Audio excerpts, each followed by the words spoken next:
Dispositions are beliefs, commitments, and ethics that an educator possesses.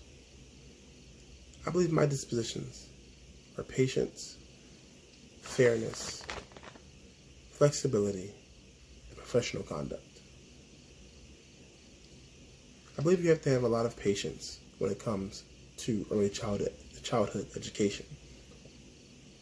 Young children require a lot of attention, a lot of time. There's no easy way around it. You'll find yourself repeating yourself a lot during the course of a day. But that's what they need. And you have to have the patience to grin through it. Young children are very impressionable, and they will test your limits. But the more patience an educator has, the more caring they seem to the young children they are working with. There's a very big difference between a teacher that can tolerate a child or a teacher that has patience for a child. When you're flexible, the value of yourself as an educator goes up quite a bit.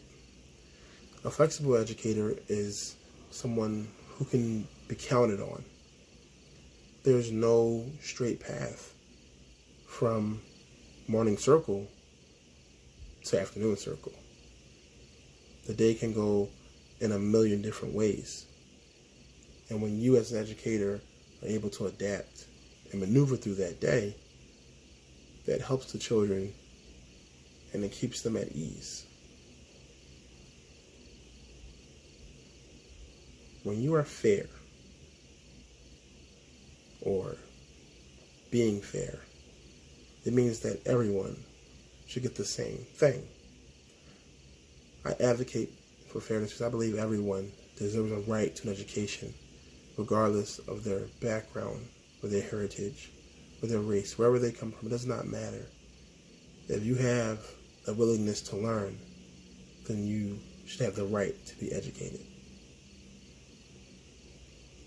I believe that you must carry yourself professionally when working with young children.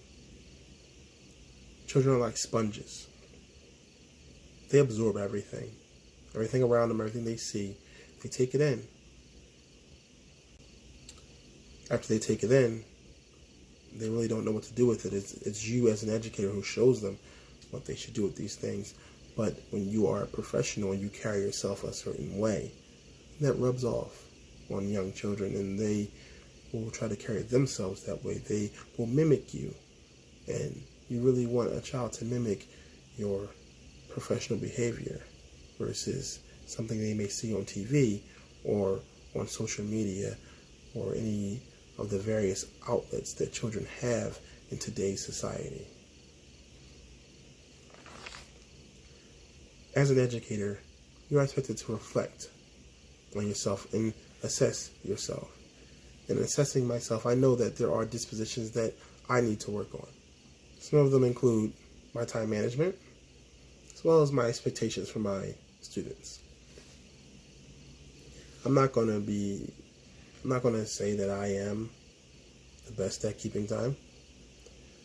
I am known to be a procrastinator. That is not a very good trait to have in our field.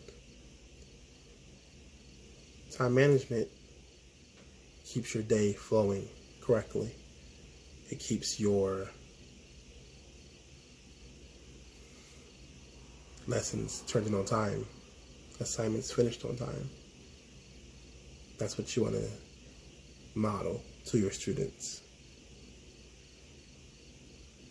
The reason I believe I need to work on my expectations is simply because I believe I have realistic expectations for my students, but I sometimes fail at understanding that my expectations need to differ from student to student. For example, if I see that little Johnny can tie his shoes, I automatically expect that the rest of my children should be able to tie their shoes. If I see that Sally can write her ABCs. I expect that my other students should also be able to write their ABCs. This is not a good outlook to have. Children learn differently, and they learn at different rates. No two children are the same. Therefore, your expectations for each child cannot be the same. They have to differ from child to child.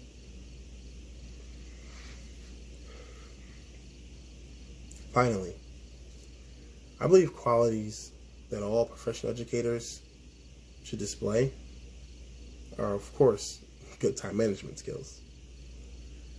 Definitely need to have patience, and you need to have flexibility. But above all those things, I believe a professional educator needs to be consistent. This means you need to be there for your children. You need to do the same things with your children. Children learn through repetition and play.